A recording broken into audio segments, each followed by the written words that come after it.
Do you have any opinion, or maybe, working back in the day, you're obviously having a bunch of murders. You still have murders in New York. You're having a whole bunch of murders in Chicago. Where were the guns coming from back when you were working on the You know, street?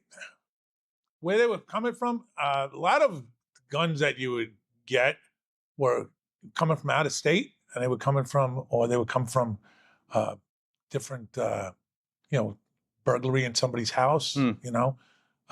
No bad guy is going into a store and buying a gun. Yeah. They're getting them from where. I never really had the opportunity to track where they were coming from. I mean, you always hear, well, they all came from out of state. Yeah. They all came from out of state. I was just curious. And they were very, I